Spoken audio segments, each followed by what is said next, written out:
Hi, welcome to Fierce Racing. Today we're talking to Mike Ouellette from Major's Garage, which is my favorite place to get setups for the car. So today we're going to break down a little bit what that means and who they are, and you'll realize how great they are as well. So welcome, Mike. Oh, thank you, John. Appreciate it. Happy to be here. So let's get down to the beginning. What's your position with Major's Garage? I didn't ask you that ahead of time, but That's okay. I'm the owner, so yeah, I started it a couple years ago, and I run the shop. great. Okay, so Yeah. then how did that all start out? How did you get the idea to start doing that? Right. So that's a little bit longer. I would say most setup shops or setup services or whatever you want to call them are started by somebody who's really good at racing, whether in real world, virtual world, both. They're really good.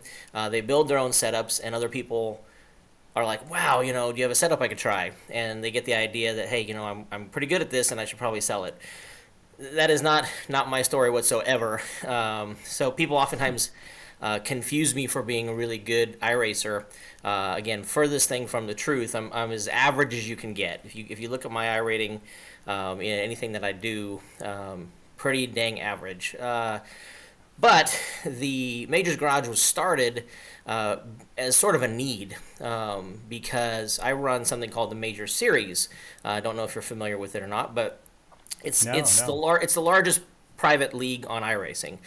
We've had over the years So over three this is thousand different. disclosure on my end. Yeah. Disclosure on my end. I'm really new to iRacing. I've literally been doing it for like 3 months or something like that. Oh So wow. Okay. don't Gotcha. feel offended that I don't know about your series because I really know nothing about iRacing other Not at than what all. I. Not everybody can know. I mean, iRacing has 200,000 members, and we're really proud that we've had over 3,000 people, race in our series over the years. So still a huge delta in the numbers. But yeah, we're the largest private league on iRacing, and that I started that back in 2014. So we're in our ninth season now, ninth year, and we run. Well, as the name would suggest, and that's where the majors came in, we run the biggest races in the world. So Daytona 500, Indy 500, Le Mans, Spa 2.4, 24, whatever, Bathurst 1000, and on and on and on. And we've done that for 9 years. We run typically 14 races a year. They're spread out by about 3 to 4 weeks each, and we spend a ton of time building up the event, people practicing for the event, and going from there. But in our early days, we found a huge gap between the people who had setups and the people who didn't have setups. And what that really meant was the people who were on teams and the people who were independents or people who didn't have big teams and didn't have experience with that. So it was sort of a turnoff because we run so many different types of cars and tracks disciplines, if you will, from road to dirt to oval to high downforce, low downforce, open wheel, closed cockpit, literally everything on the iRacing service. We run it, and we want to run it. We want it to be that diverse. But again, it's a big hurdle for a lot of people to jump if they're not really proficient at building setups, because it's an open setup series. So we went for years trying to bridge that gap. We had a period of time where we actually forced, this was super unpopular, by the way, where we forced our bigger and better teams, we called them factory teams, sort of a la F1. We called them factory teams, and they were required to provide at least a starting setup for the teams that were underneath them. So they were their junior teams, if you will. I thought it was a really cool concept. It really fell flat on its face that the quote-unquote factory teams hated it. They couldn't stand the fact that they were building setups for their competition, and it was almost a revolt situation. So we went back to the drawing board, and a guy named John King and I, he's unfortunately passed in the last year from brain cancer, but he really helped me with the series for a long time. And we decided, you know what? There's all these setup shops out there, and not a lot of them do everything, but some of them do a lot of things. And let's contact them and see if they wouldn't want to partner with us. We're a pretty big league. We thought we ourselves pretty good, and we'll see if we can't come up with an arrangement where they would build setups for us and we would promote their service.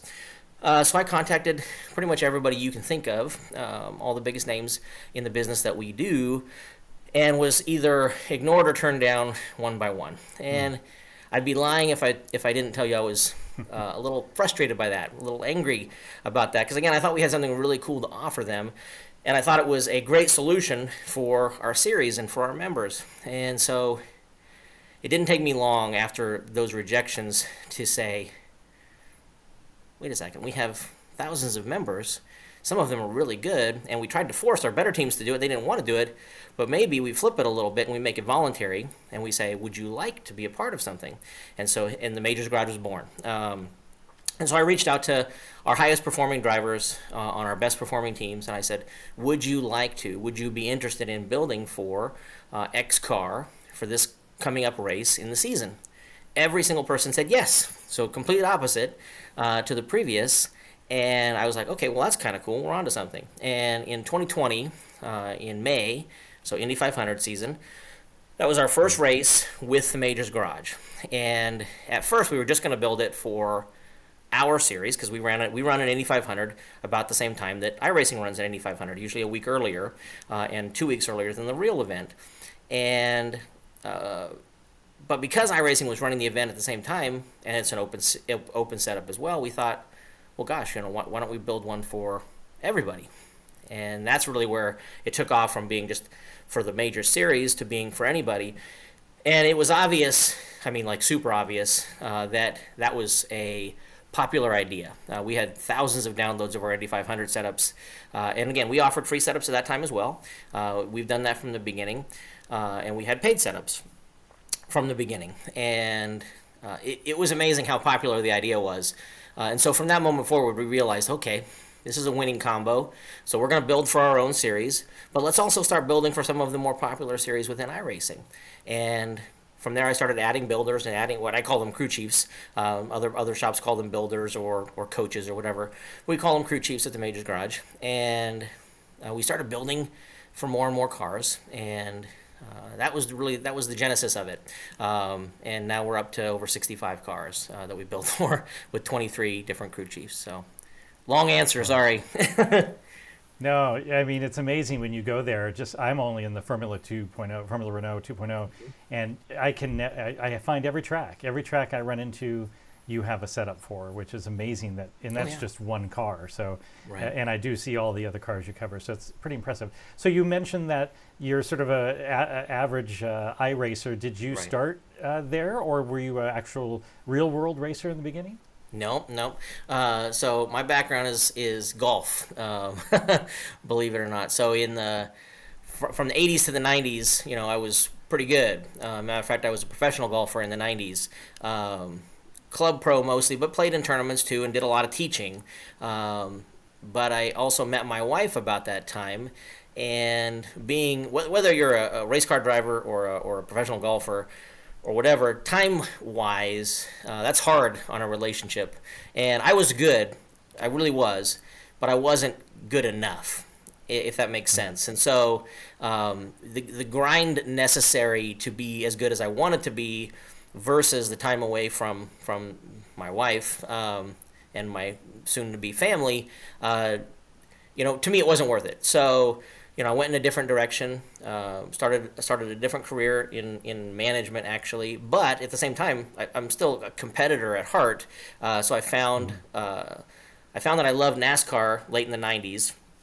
Totally unrelated, but because I found that I loved NASCAR, I started tinkering with sim racing, and so picked up the NASCAR 2002 is my first title, and then went on to 2003, and then obviously Papyrus died, but that was my start in sim racing. So have no background whatsoever in real racing.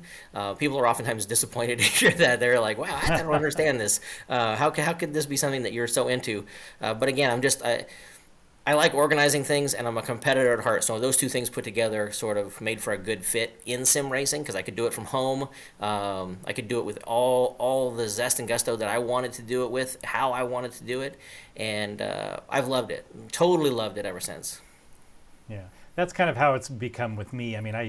When I was single and, got my first sort of big job that was paying me more than I'd ever experienced, even though it wasn't that much, but to me it was, I raced and I used that money. Everybody said, I said that's my house. Instead of buying a house, I'm going to go Right. racing. And Exactly. eventually other things got in the way, or I just couldn't sustain that completely. So nowadays, flash forward many years, and I do still instruct HPDE here now. I just moved to a new area, so I'm getting back into that.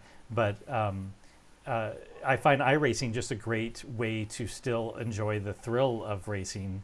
I mean, people think, oh, you're just on a computer. It's like, no, it's actually minus the body. I call the butt move.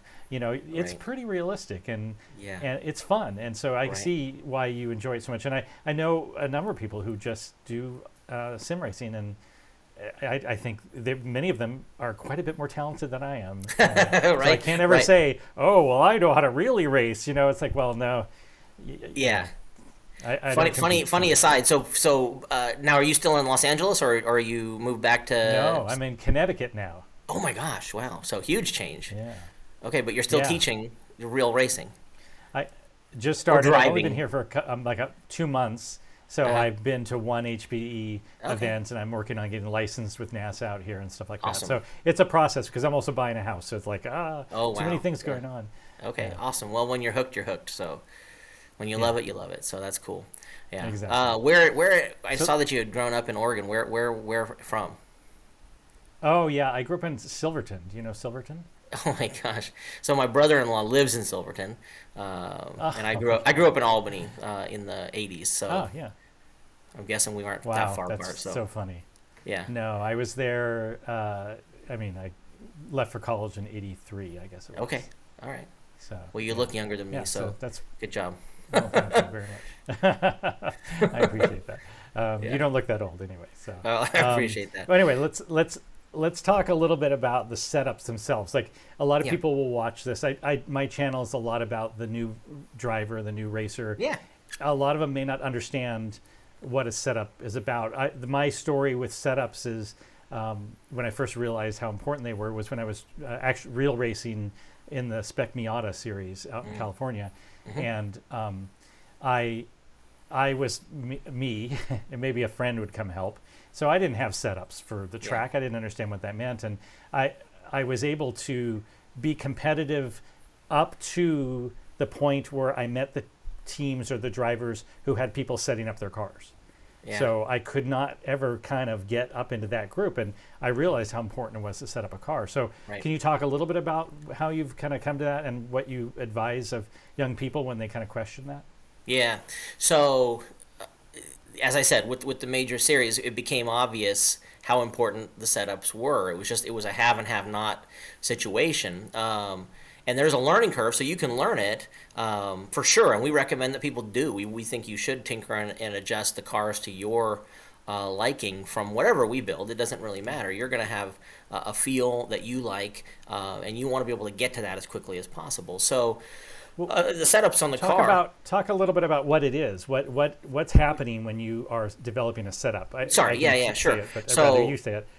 Yeah, absolutely. So, I mean, the setups is simply everything that you can adjust on a car, or under a car, really is probably the better way to put it. Drivers adjust things in the car during the race. The engineers or the drivers, in many cases, like what you're talking about, when you're talking about grassroots stuff, build the setups under the car before the race. So you're talking shock, springs, camber, caster, tire pressure, gearing, and on and on and on and on. Now, some cars, Spec Miata is a good example, very limited in the number of adjustments that you can make, but they're still really important, right? I mean, getting the right tire pressure is critical. Knowing whether the track that you're on has more left-hand turns or right-hand turns, critical in order to maximize your cornering ability on the most number of turns. And that's just for road racing. On oval racing, whole nother ball of wax where setups could be argued are even more important to actual speed. So yeah, it's anything, a setup is anything that you can adjust on a car to make it faster for you. And a lot of times you can adjust it and make yourself slower, by the way. So one of the things that we always recommend is one change, save. test, one change, test. You can always revert back, right? I was always guilty of like throwing the kitchen sink at it, and dialing in 15 different things, and maybe the car got worse, maybe it got better, but I didn't really know what made it better. So the guys that work with me at the garage, these are the true experts. Thomas Imborg, the guy who builds the setups for the Formula 2 that you race. He's a real French driver. He races Formula cars in France all the time, actually in all of Europe, and he builds a heck of a setup. So those guys are the true experts when it comes to building the setups, but that's what a setup is. That's great. Yeah, it's so important. I in Miata racing, I realized just camber of my tires, based on the type of turns they are in left hand or right hand, made such a difference. When I can actually just add a little camber to the setup, it made me a lot faster. Yeah, for sure. With intense type of concept. 100%. But, so I always get, when I start off one of my either first lap series or my beginner's guide, my first thing is download the Baseline Plus setup. It's free, and for that track that we're on. But so I think that's great. But what is, I know you offer for the whole grand sum of $3, which I've poked fun at, saying it's really expensive. It's only $3. But you get sort of more advanced setups. What are the differences between the Baseline Plus and the sort of the paid versions? Great question, and I get that question all the time. And most of the time, my answer is not beneficial to me financially, because as I said, in the intro, sort of, I'm an average iRacer, and if you fall into of 200,000 iRacers, 100,000, right? You're in there somewhere in the average, right? So if you are, a 1,000 to 1,500 iRating type of a person on iRacing, you're average. You're, near or slightly below average, whatever.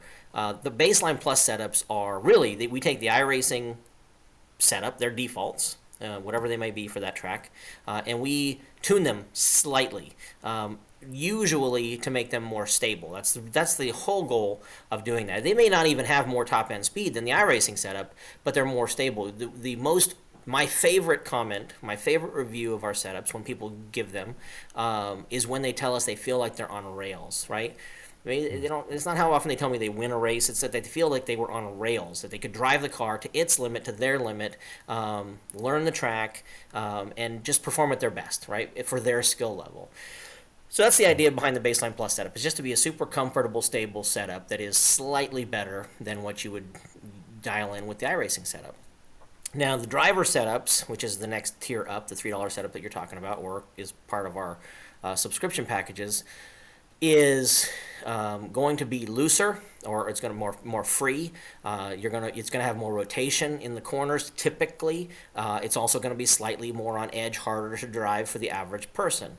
As you gain experience with a car, so as you become more proficient with a car, and you realize, this car that felt like it was on rails now feels like it's slow. Okay, there's going to be that transition, hopefully, as you progress. When that happens, you want a setup that's going to give you more ability to use the car to its fullest, to use the track to its fullest. Track limits is a big deal in iRacing as far as gaining time. Huge. And having a setup that you're able to place in the exact spot in those limits is really important. And so oftentimes that means you need a setup that's more free, that is more... it's going to have better rotation, and that is normally the characteristics of the driver setups. I mean, I've had people tell me that download a driver setup, they'll message us on our Discord, me or the crew chief. You're trying to kill me, right? The car is trying to kill me, and that's a signal that, I mean, it could be that we swung and missed on that particular setup. That does happen, but most of the time it means that the car is they're not ready for that setup. Truth be told. Then we have one setup beyond that even, which is called Elite. We don't build those very often. It's completely up to the crew chief individually if they want to build those. And those are setups that they would themselves drive. And again, these are 7,000, 8,000, 9,000 iRating drivers, pros in both the real world and in the sim, that they can handle a car. Let's put it that way. And those cars will try to kill you. If you're not really proficient. But if you are really proficient, then I mean, this is as fast as you're going to get. So anyway, you have to kind of sort of know where you are at in your own evolution and where you are at with a particular car to know which of the setup options is going to be the best for you. That's a big reason why I started my beginner's guide, because I think the only thing I could find were the people doing the lap record. Oh, let me show you the fastest lap, and it's like Right. the fastest lap. And it's like that is no way for a beginner to start learning. And similarly, the Baseline Plus is a good place to start, so you learn how to control the car, you learn how to learn the track, and get accustomed to where your braking point should be, at least to get a reasonable speed.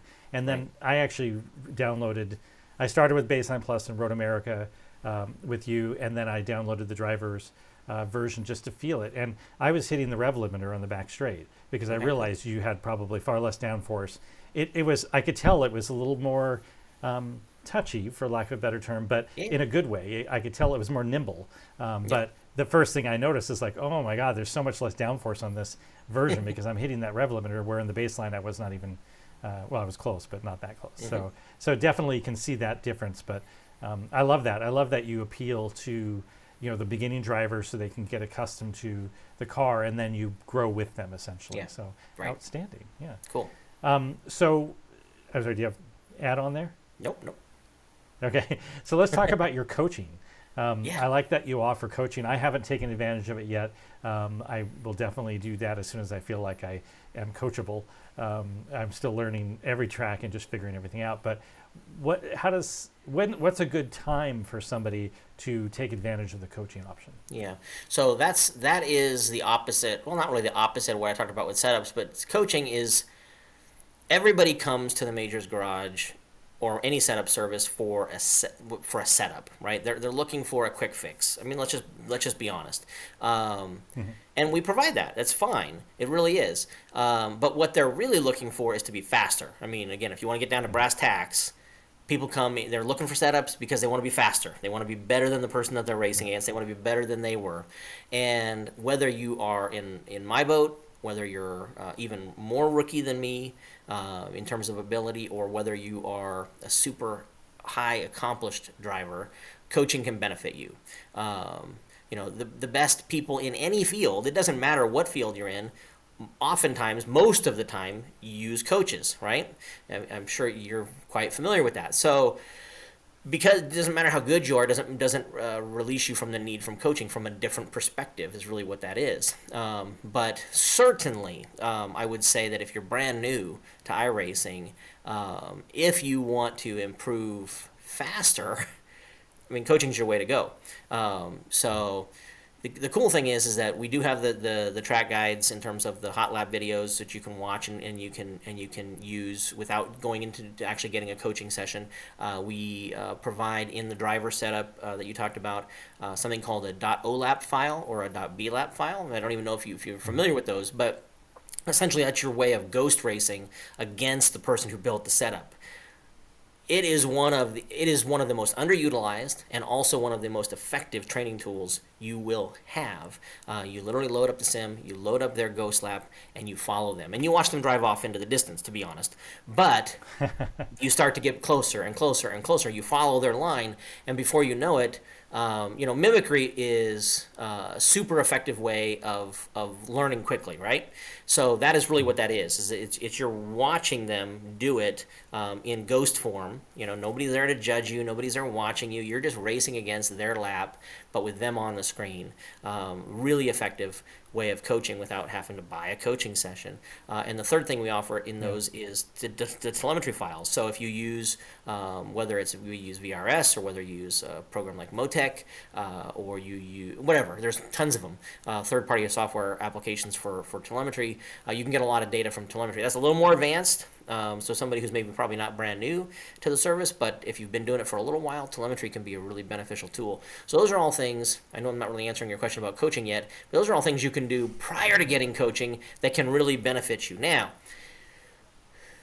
I would still recommend that you get coaching, right? Real coaching from these guys. I've got people tell me my setups are garbage from a week to week basis. From a setup, one setup might get somebody who tells me it's amazing. The next person tells me it's trying to kill them, right? We talked about this already, where they're going to be different for different people. I'm very proud that we have like a 4.5-star review rating on all the setups that people review us on, and that includes all the really crazy bad ones. So I'm very, very proud of that. But we know that not every setup's going to fit every person. I say that because I wanted to give contrast to this statement. I have never, literally never, had a bad review or a complaint about a coaching session, ever. Every single person who gets a coaching session said that was amazing. That was so beneficial. I loved Dallas. I loved Suello. I loved whoever they were working with. And they always get something out of it. It's hard sometimes for people to justify spending $30 for an hour coaching. To me, that's such a bargain. But I do understand, right? Everybody's in a different position financial-wise. But if you can spend $30 for an hour, and you can do that even a couple times over a 6-month period, you're going to see a tremendous gain. Your return on that investment is going to be so much more than literally anything else you could do. And I would say that is true regardless of your level. That's great. That's great. Now I want to sign up for a coaching session. I'm going to do it. Cool. Great. So last question. What would you advise a young driver, what would be their number one goal starting on a new track? Because a lot of my stuff is about new tracks. So yeah. What's the first things they should work on? Well, I mean, there's 2 schools of thought on this, and I'm definitely in the first one. So, and it's almost a contradiction. And I know you do mostly road. So in oval, a lot of times people will say you want to crash a lot, meaning you're pushing the limit of the track, you're going in too deep, you're finding the braking zone you're working backwards from it, if that makes sense, and you're crashing a lot. On road courses, personally, I think the best way to do it is almost track walk style, meaning you drive really slow. You get in the car and you drive really slow, or you drive a normal lap and then you watch the replay in half speed. Either way is fine, but you want to kind of start making mental notes of each corner. Some tracks are much easier than others. Let's not talk about the Nürburgring, but outside of that one, you can learn a track in half an hour, 45 minutes, if you're conscientious about it. What I find most people, this is a huge mistake most people make, is they just start driving, right? They don't have a track map on the screen, so they don't use an overlay. They don't think about the corners. They just drive it until they mess up less, if that makes sense. It's a very, very inefficient way to learn a track. So the most efficient way to learn a track is to be very conscientious about each corner. Okay, turn 1, 90-degree right-hander. Turn 2, 45-degree left-hander. Whatever. You get the hairpin. And you're going to get that. You're going to cement that more quickly if you're going slowly. That's my opinion. That's not like universally held. Some people, again, even on the roadside, would say you should push the limit early, find your limits, and work backwards from them. I'm not one of those people, especially for the average person. If you're an alien, maybe. If you're learning a new track, you're going to learn it quickly anyway. If you're an average or below average person, you need to know what that next corner is coming up. You need to understand where it's okay to be too slow into that corner and realize, oh gosh, I rotated way too much, right? Okay, I actually can, maybe I'm not the 100 marker, I want to go to the 50 marker. But that's the other thing, is that a lot of people don't pay attention to, graphic settings is an important thing too. So either the number boards are great, but they're not always perfect. So when every corner, you need to know, breaking point wise, is it a number board? Is it a tree? Is it a dark patch in the road? What is it? So every corner is going to have something different. And again, if you're ghost lapping against one of the crew chiefs, you're going to see where they brake because you can literally see their brake lights. So, okay, he's braking at the 50. He's braking at that big tree. He's braking wherever. Telemetry will tell you the exact same thing as well. Those things will help you learn to track very quickly too. But the visual sensation of driving the track, nothing will beat that if you're being conscientious about learning each corner, if that makes sense. So that's how I would go about it. That's how I would recommend people go about it. Yeah, when you race in a real world situation, the first thing you do is walk the track, and Right. you're doing that slowly because you're looking for those markers. You're trying to see where do I need to position the car outside this when I come out of this turn, so I'm ready for the next one. Sometimes Exactly. that's very important too, and so it's very difficult, obviously in iRacing to do that. So I agree 100%. Taking it slowly, I do that beginner's guide. I literally am driving like. I go to each turn and stop, and I back up and say, "See that? And see this marker? This is where you should be looking for." So trying to express that exact sentiment, which is take your time, go through and analyze the course first, and then slowly build up speed and test it. Oh, Right. let me try braking deeper. Oh, that was too deep. Okay, I'm off the track. Right. So you work back and forth until you get it right. But it's much more of a science than people treat it. We used to say when I was doing Formula Mazda or Formula Russell, Cool. there was always the young kids were always really fast in the fast turns and really slow in the slow turns. And sadly, we hella lifted out one of those kids in a fast turn who just didn't lift, and he tumbled off the road. But analyzing the course, it's a science. Figure it out. You got to figure out what RPM you need to be at to get to what gear to brake in a time. If you're braking in a slow turn, it's different from braking hard in a fast turn. Are you trail braking into the turn? When are you downshifting to use the engine braking? There's a million things, which it sounds daunting to a new driver, but as you get in it, you get it. But you have to take that slowly and work up. And then, I'd say take some chances and try those different braking spots and see what works. But I really love that your service is just like it's designed for that young driver and helping them get into the advanced mode, whether it be from the setups or from the coaching. And I will take advantage of your coaching. I would highly recommend everybody watching this to do that too, even just once to see what it's like. Right. Find that $30 and do it, because you may learn things. People don't want to be told what to do, I think, is the other problem. But You're they right. don't realize that an outside viewpoint, think of it as a crew chief. You're hiring a crew chief for an hour for $30 to watch you from the outside and saying, did you realize that you're braking at this marker and you could brake at this marker? You learn so much just by somebody going, oh, I didn't realize I was doing that. Totally. So You don't I even think know it's it's a very possible. smart service. Yeah, you really don't. Exactly. Yeah, And just to exactly. step back 1 second on when you talk about the track walk thing, if you're into iRacing, and most people who are in iRacing are into iRacing, and if you're you geek out on it sort of like I do, I mean the slow track walk style going around the track, you get to see so much. I mean the amount of detail that iRacing puts into these tracks is absolutely incredible, and you never see most of it when you're racing at speed. When you're going, I have actually a video from one of my coaching sessions. Well, not my coaching sessions, but one of my coaching sessions, where they're at Le Mans and they're actively looking for the KFC, down the Mulsanne Straight. That's just fun, right? And so. And it's also a way to learn the dang track, right? You see these odd little things, right? Whether it's a dumb fast food restaurant or a specific treat or whatever it might be, but it's fun to see the detail that goes into these tracks, and it's truly amazing. It really is, and it'll help you cement. From a selfish perspective, it helps you cement the track even more so in your mind. Anyway, while also being fun. Well, great. You are a great representative of your own company, and I'm very happy that we had a chance to talk to you. I will hopefully maybe we can revisit with one of your coaches at some point, do an interview there. I think that would be really great That'd be awesome. down the road. But thank you for joining us. Thank you, John. Appreciate it. What a great conversation. Thanks, Mike. And thank you all for watching. Make sure to subscribe below to the YouTube channel so you get notifications of other great videos coming up. And thank you again. We'll talk to you soon.